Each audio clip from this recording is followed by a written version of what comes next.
All right, very good evening, dear Good Rotarians and evening. friends. We welcome today in our midst past district governor, Dato Bindi Rajasegaran, who is also the chairman of the past district governors council, to be our esteemed speaker today. So before we move on to that, just want to say welcome to everyone again. I'm chairing today's meeting because Prasanna is feeling unwell, down with flu and fever. I think she picked it up with the children, so she sends apologies. She will try to come on to Zoom later, little while, once she arranges something for kids. So, okay, I think without further ado, could I please invite our past President Gopal, who was Dato Bindi's president in 21-22, to please give us a brief introduction of our speaker today. Hi, very good evening. Hi, Dato Bindi. I'm really glad to introduce you. Okay. Dato Bindi Rajasegaran, past district governor of Rotary International District 3300, Malaysia, having completed a tenure as a governor on 30th June 2022. PDG Bindi is also the founding member and director of the National Coalition for Mental Well-being and sits in the Advisory Council of the Promotion of Mental Health of the Ministry of Health, Malaysia. In 2017, when Datuk Bindi was nominated as District Governor nominee, she decided to highlight the mental health agenda at the national level and make it a project of focus during her tenure of governorship. As a result, the District Action Group for Mental Health initiative was formed, and now it has become a chapter of the Rotary Action Group of Mental Health Initiative District 3300, Malaysia. Dato Bindi went on to initiate the National Coalition for Mental Wellbeing, which is a platform for stakeholders in the mental health industry to come together to address the issue in a more concerned and unified manner.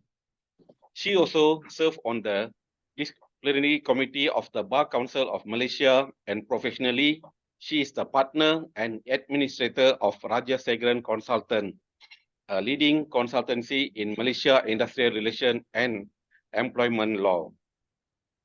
In a service in Rotary, past district governor, Dato Bindi, spearheaded the Peace Builders Conference in 2019, addressing the unspoken issue of refugees in the country and the human rights, highlighting the right for education for the refugee children, access to affordable medical, availability to work legally, and officially identification card. She also organized the Global Climate Conference in July 2021, addressing the pressing issue of climate change. This conference attracted the attention of the British High Commissioner, who put their efforts and showcase at COPS 26, the Rotary Peace Park initiative which he visited. PDG Datuk Bindi also served as a district peace scholar chairman for 9 years collectively, highlighting the importance of conflict resolution and peace building. In recognition of electricity service in Rotary, Dato Bindi has been recognized with 4 avenues of service citation for individual Rotarians, Rotary Foundation citation for meritorious service, and Regional Service Award for our polio-free world. Currently, discussions are ongoing with a leading university in Kuala Lumpur to host the Youth Peace Builder Center to provide a short-term course in peace building for youth in the ASEAN region. That's it from me. Thank you, Gopal. Remember telling you brief CV. What to do when you have such an accomplished speaker, you have to do justice. Thanks, Gopal. So before I hand over to PDG Bindi, I also like to welcome past district governor Dr. Bhaskaran, who has joined us here today in Park Avenue. Thank you. All right. So we're 8:30. Without further ado, all yours, PDG. Thank you, and thank you, PP Gopal, for that so elaborate introduction. Oh dear. Okay. Can you see my screen now? Yep. Wait, let me share again. I think I clicked the wrong one. Yeah. Okay. Yeah. Mm. Um,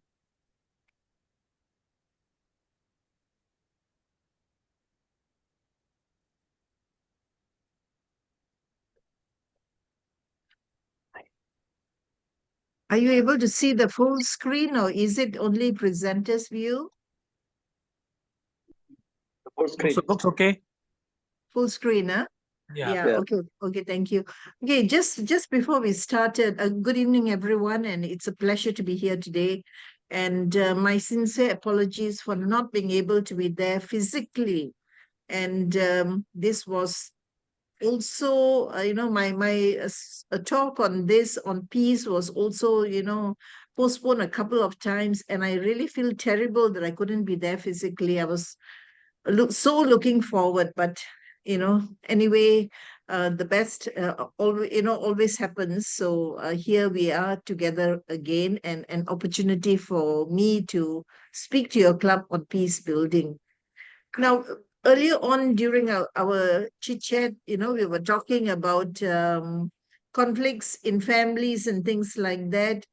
So I think everybody has some idea of conflict resolution, whether it is in your family, your environment, business environment, work environment, or your communities. All of you have experienced some sort of conflict, and all of you have also managed to resolve conflicts personally, yeah, in your own personal lives and things like that. But let's look at this at a global level, and then we will discuss in our region what happens. Yeah. So no, how do I go to the next slide? Okay.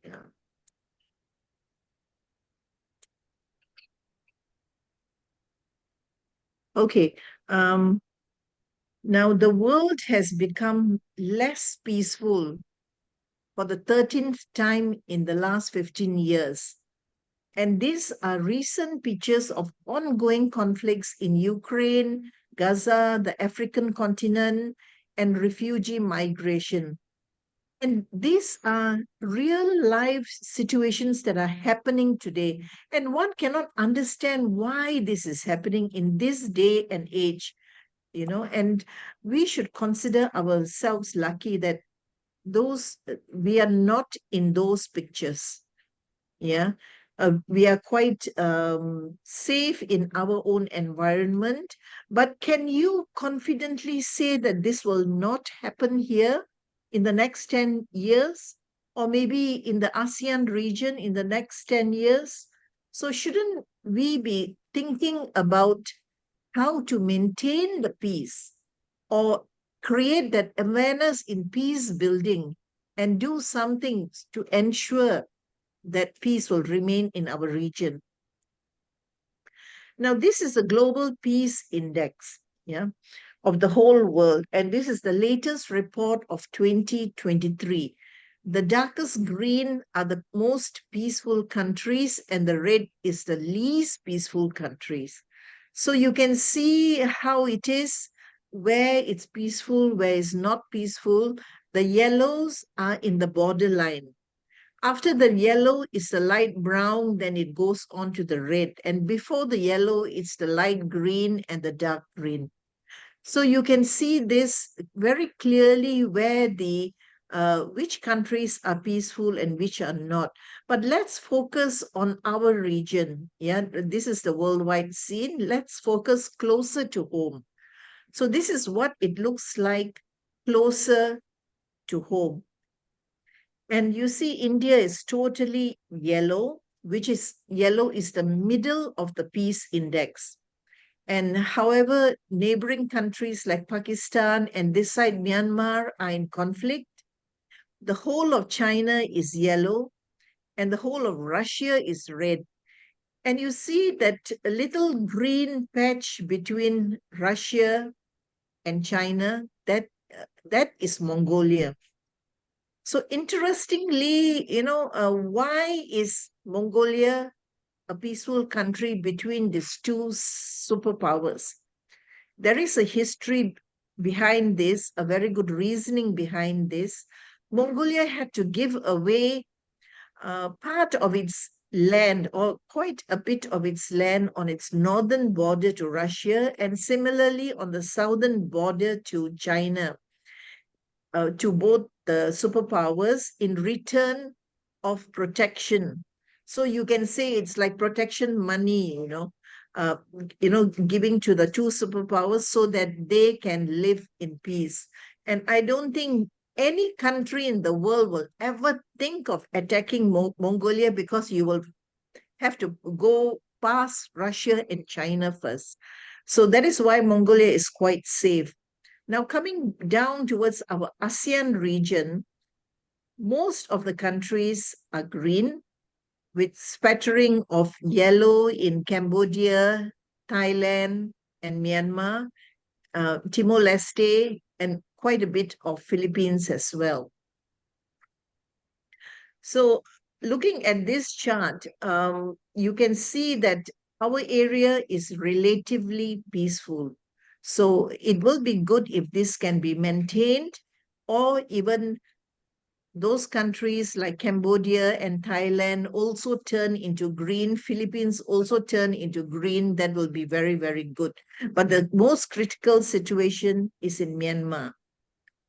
And looking at the African continent, they have improved very much according to the Global Peace Index. It was rated quite a bit a couple of years ago, and now they have improved. Okay, so I've extracted our countries of interest in the ASEAN region and put it in a table, so you can see which are the most peaceful countries compared to the rest. And obviously, Singapore stands out at number 6 as the most peaceful country. Malaysia is at 19, not too bad. Vietnam 41, Laos 46, Timor-Leste 49, Indonesia 53, and Cambodia at 73. Now remember that this is ranking out of 163 countries. So until Nepal, it is all within the safer countries. Yeah, and Nepal is also a yellow shaded, if I'm not mistaken. Cambodia is also yellow shaded. Indonesia is green, and the rest are all green. So, and the economic cost of violence, these are the amount the government has spent on peacekeeping measures, including increasing their military strength by purchasing more arms and tanks and increasing manpower, including sending their troops in peacekeeping exercises. So these are the amounts the government has spent. And one cannot help wonder if some of this money could have been used internally to uplift the country. So there are huge investments by every country into keeping their countries safe, so to say. So this is the other countries that I thought could be of interest. China stands at 80, with Bangladesh 88, Thailand 92, Sri Lanka, Philippines, India at 126, and USA at 131. And Myanmar at 145, and Pakistan at 146. So I was quite surprised to see USA at 131, but thinking of all those conflicts, internal conflicts and violence going on, it's no surprise now. But look at the amount they have invested in safekeeping initiatives. And this economic cost of violence is based on many factors, including ongoing domestic and internal conflict, including number of deaths from conflicts. And so there are a lot of factors that is taken into account to come to this conclusion. Societal safety, political stability, refugees coming into the country, degree of criminality, militarization, military expenditure, armed personnel, and so on. Yeah. So the biggest power countries like China and USA, they have spent more than 1,000 billion, and USA 2,000 billion into these activities. So let's go on to another report, the ecological threat report. Now, this is also another very important factor that determines the peace index, and that is the ecological threat. And as you can see, very obviously, the worst is the African continent, but our area is also not spared. If you see in the ASEAN region, most of the countries are in red. So this is a very serious issue amongst our ASEAN region, and hopefully, more can be done about climate change and its effect. And as you know, the pandemic has set back the achieving the targets for the SDGs by 2030. So we are very, very much behind time in achieving the SDG targets. So there is a race against time now. So you can see the whole of India is also brown, but they are not that critically affected, because after brown, you either turn red or you turn green. So it's at that stage, yeah. But you can see Mongolia, when we spoke of Mongolia earlier, as one of the peaceful countries, but you see they have not been spared from the effects of climate change. And recently, the recent winter saw a lot of their livelihood, which is the stock of goats and cows and sheep, dying during the extreme weathers during the winter.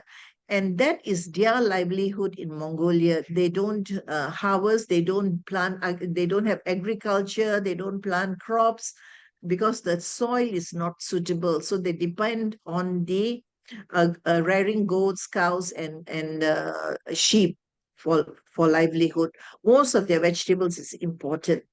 So you can see they are also very terribly affected. Okay, now what is this Dragonfly? This is a terrorism tracker database.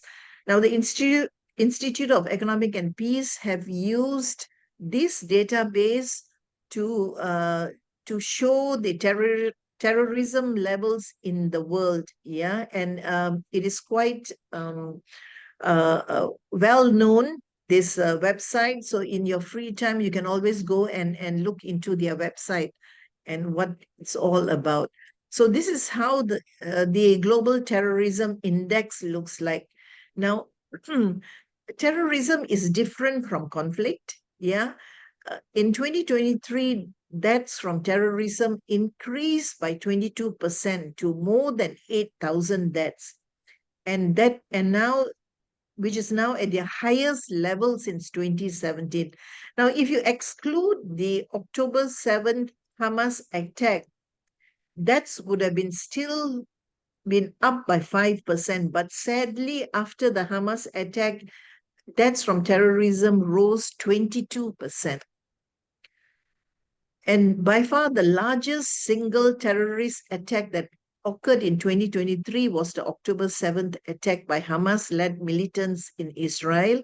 Now, this attack killed 1,200 people, and that was the largest single terrorist attack since 9/11, and one of the largest terrorist attacks in the history. Now, the consequences of this attack have been immense and are still unfolding. And since that time, an estimated 25,000 Palestinians have been killed by Israel retaliatory military response as of February 2024. So you can, the number of lives that have been lost in this meaningless conflict is just, you cannot understand what is happening in this day and age. So, according to their reports, it is not the country most impacted by terrorism. Israel and Palestine is not the country, but Burkina Faso is now ranked first, has the most affected by terrorist attacks. But you can see from the graph there, the whole of India, Pakistan, Afghanistan is all red. Myanmar is red, and parts of Africa, and of course, Israel and Palestine area. So they have mentioned 4 of the deadliest terrorist groups in the world, which I will not name here. And interestingly, Taliban has been removed. The label of a terrorist group has been removed from Taliban as of now. And the terrorist level and condition in Afghanistan has improved tremendously. So what are the causes of these terrorist attacks? Some can be attributed to socio-economic factors such as youth unemployment. So the youth sector is very, very affected, and they have no choice but to take terrorism as an option because they can't get employment, they can't feed their families, they can't feed themselves. And so that are one of the reasons why terrorist attacks happen. And also lack of confidence in the press, misleading news from the press, and and the history of internal violence and internal conflict and friction with neighboring countries. Like, a popular country that has friction all the time is Pakistan and India. But however, keep in mind, terrorism is not the deadliest form of violence in the world. Yeah. Armed conflict results in 9 times more fatalities than terrorism. Homicide accounts for 45 times more, and that's from suicide 72 times higher. Now, why is terrorism unique? Because of its unpredictability and the high casualty at every attack. So that is why they have done this study on global terrorism index. So going on, these are the countries that are affected by terrorism. Now, the lowest number is the worst. So Myanmar, and I'm only referring to the Asia Pacific area. Yeah. So Myanmar stands at 9, Philippines 19, Thailand, Indonesia, New Zealand. Can you imagine New Zealand and Australia at 50 and 57? Yeah. Then goes to Japan, China, and Malaysia is at 81. And the least conflict country, or the country with the least terrorist attacks are rated at 89. So Malaysia is at 81, so we are not too bad. Yeah, we don't have much terrorist attacks here, but we cannot deny that it is a hub for having being a terrorist center, where from here in Malaysia they do work overseas, and there have been many reports of this in the newspaper. So countries that have got the least terrorist attacks are Cambodia, South Korea, Laos, Mongolia, Papua New Guinea, North Korea, Singapore, Timor-Leste, Taiwan, and Vietnam. Now, don't mistake this from the peace index. Peace index is the level of peacefulness in the country. And this list shows the countries that have the risk of terrorist attack. Yeah. So like North Korea, I don't think anybody will ever dare go there and do a terrorist attack. Okay, enough of looking at the downside of conflicts. Let's go on to peace. Now, so what makes up an ideal peaceful country? So from the earlier list of the most peaceful in our region, beginning with Singapore at number 6 and to the least peaceful countries, please keep in mind these factors that are shown in the screen. But let's take Singapore as an example. Yeah, it's our closest and most peaceful country, starting with well-functioning government. Does it have a well-functioning government? Obviously, yes. Does it have equitable distribution of resources? Yes. Does it have free flow of information? Yes. Maybe not 100%, yeah, but there is free flow of information. Good relations with neighbors, yes, we can vouch for it. High levels of human capital, yes. I mean, given a chance, anybody would want to work in Singapore. Acceptance of the rights of others, yes. Multi-religious, multicultural, and living in peace. Low levels of corruption, definitely, yes. And sound business environment, definitely yes as well. So these are the factors that makes up an ideal peaceful country. I shall not use Malaysia as a comparison. You can do your own comparison whether all these are present in our Malaysian environment and have your own deduction on that. Yeah. So going on to roles of what are the areas of destruction or resolution conflicts, and how do we pursue peace in our communities? Starting with beliefs and commonalities. Yeah. What is the destructive role of beliefs and commonalities? Some people who want to use this to create conflicts, it can lead to misunderstandings, prejudice, and conflict. Yeah. And normally there is intolerance and lack of respect for diversity, which can always escalate tensions. Now, the constructive role, if everybody has got shared values and beliefs and commonalities among diverse groups, this can foster understanding and cooperation. So we need to promote inclusivity, highlighting human values and help bridge gaps between conflicting parties. And this is where I think Rotary International has come up with our diversity, equity, and inclusion policy, which reflects towards peacekeeping initiatives. Yeah. So the next common issue within the community is nationalism.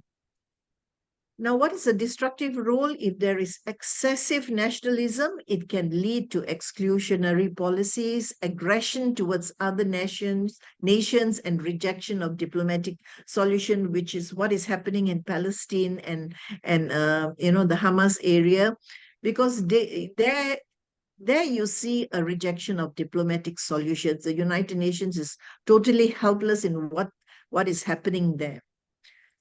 And what are the constructive role is national pride and identity. This definitely has proven many times in history of many countries that it has served as a unifying force, fostering a sense of community and shared purpose. Now, a very good example of nationalism is India. Yeah, what is that one thing that brings that 1 billion people together? You could be a Muslim or a Hindu or a Christian. You could be having a conflict within your community, and things like that, arguments. But there is one thing that brings 1 billion people together, and that is cricket. Yeah, so that fosters national pride and identity. Similarly, in our country, we used to be, united with pride when we had our international level winning badminton players. And I can still remember those days, everybody huddled around the TV when the badminton game international level was going on, and how you had a sense of pride, that your team was winning. So these are the things that, that we need to impress and share to create that pride of our country.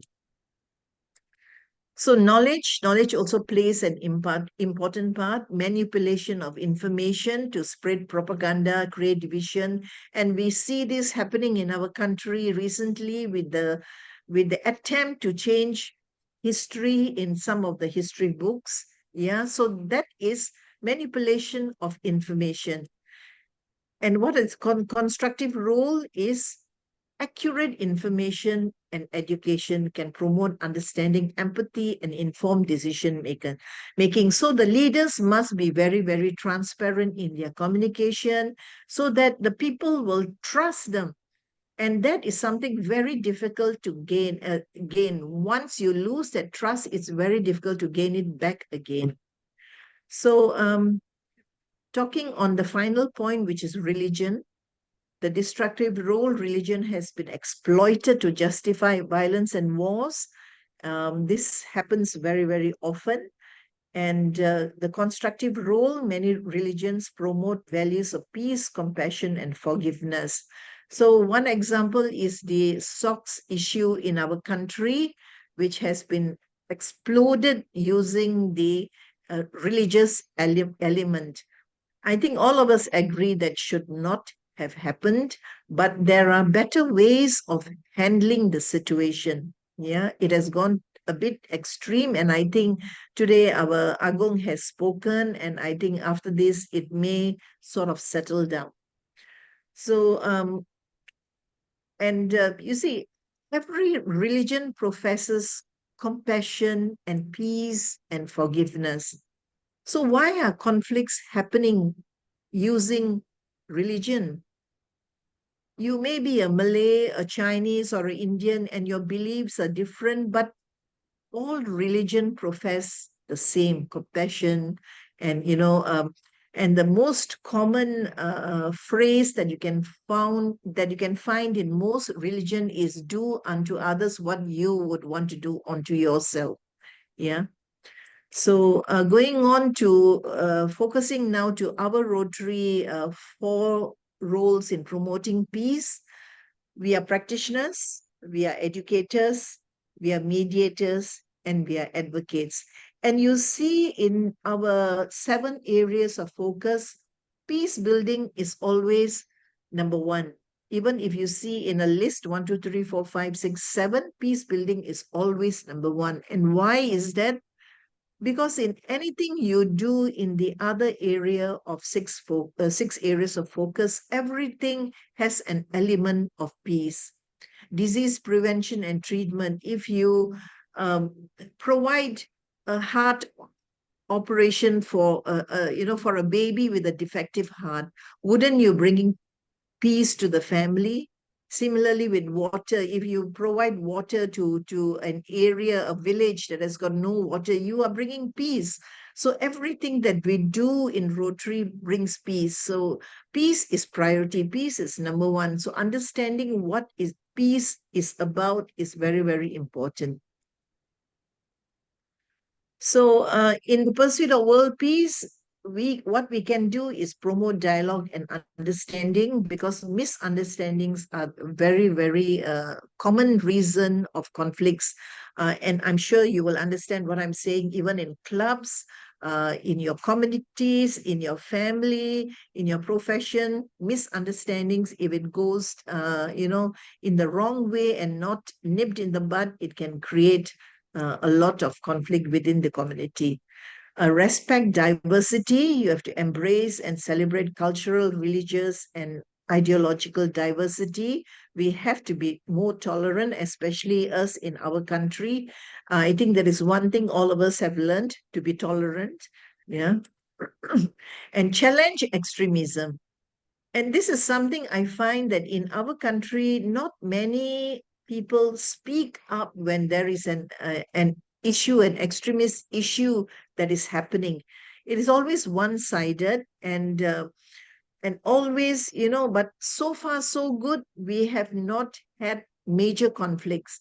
None of these issues have escalated to promote violence and conflict. So we must empower peacemakers. We must support individuals, communities, and organizations working towards peace building and conflict resolution. And our biggest program in peace in Rotary is our Peace Scholar program. And that has been going on since the year 2000. And to date, we have trained over, I think, 2,000 over peace scholars, if I'm not mistaken. Now, this category of peace scholars are a different group completely, because they have a very focused attention in peace building. They are very serious of a career in peace building, and that is their profession. So they go for this cause to pursue a career in peace building. Yeah. So coming back to what we are trying to do in the ASEAN region. We are trying to scale down the Peace Scholars Program to a more approachable, affordable, and open to a bigger group of youth, because we believe youth is our hope for peace. So we are doing this Youth as Peace Builders program to educate young people to be advocates of peace. And as the saying goes, start with the young. And the youth today, I'm sure all of you realize they have immense powers in their hands, increasing power in decision making. And it is just important that they realize how to make the right decisions, especially, the reduced age limit to vote, and that carries a huge impact on the direction of the country. So we are starting this program soon. And another thing I would like to highlight here, if you look at all the conflicts around the world, Israel, in Africa, and North Korea, South Korea, and places like this, Afghanistan, who decides that the country should go to war? Who is the one who decides, let's send a missile and kill people on the other country? There has to be a person, isn't it? A living person who decides all this. Now, this person was a young person once upon a time. Imagine if this person had exposure to such information of peace building, and how to create apathy within the community and be a more caring person. Could the history of our world have changed? So that's something I don't think we can answer.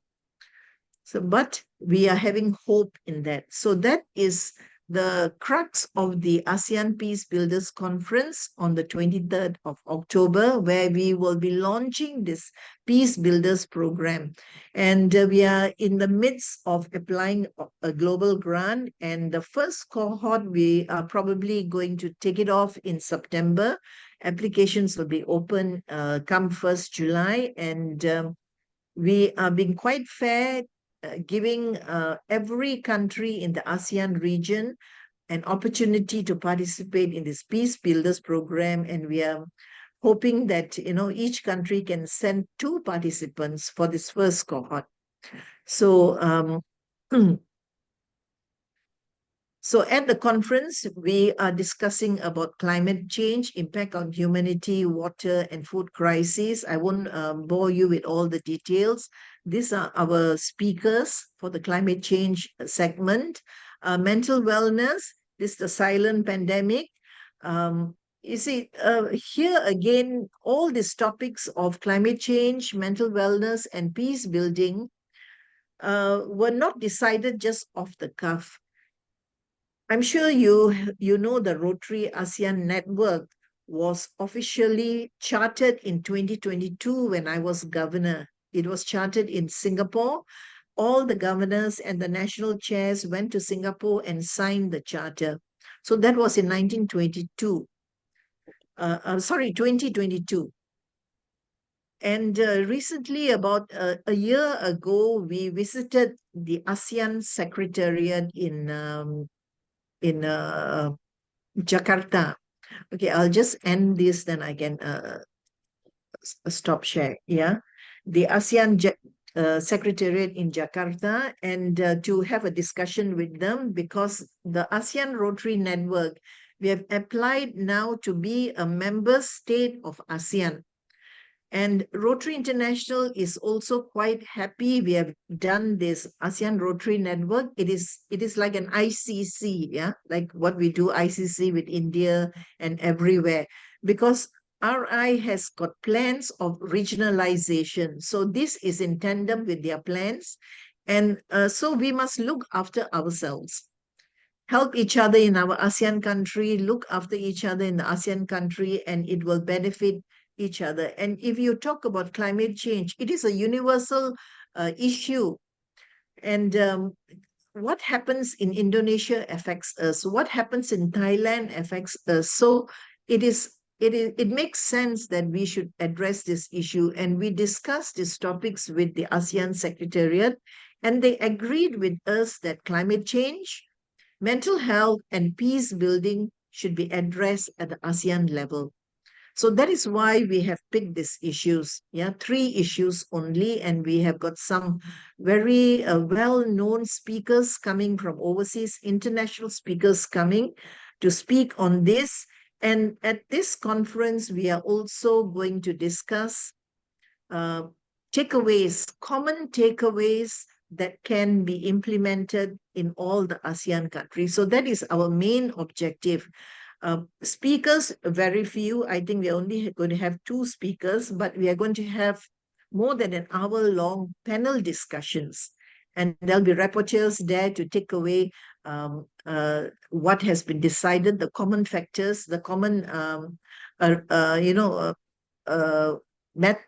methodology that can be implemented in every country.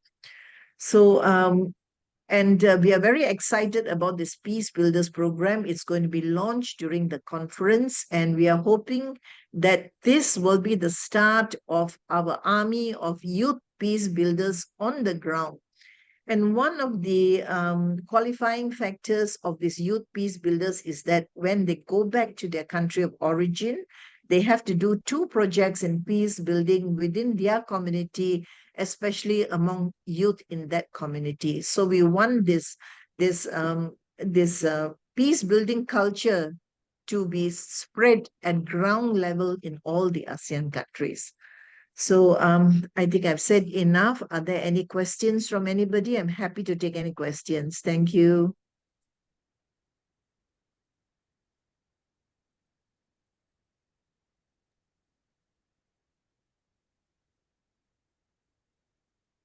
Anyone? Ask questions. I think most of them are going to sign up for the Peace Builders Conference. So they'll get even more answers there. That's good.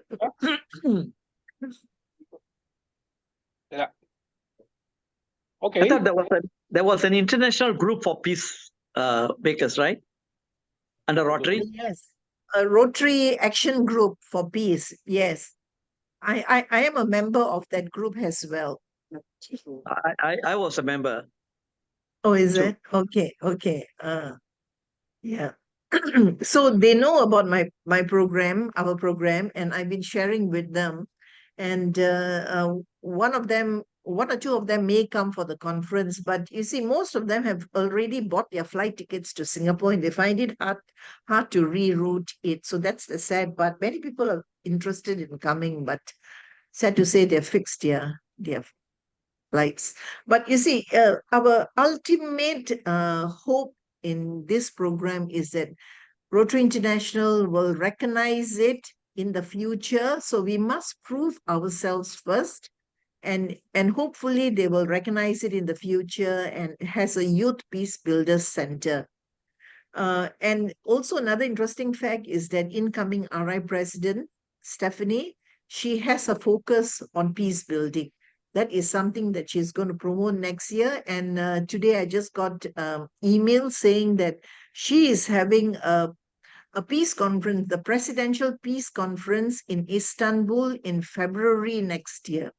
So that I think incoming governor's peace chairman should organize a trip for all of us to Istanbul during the conference. That will be a good experience to see.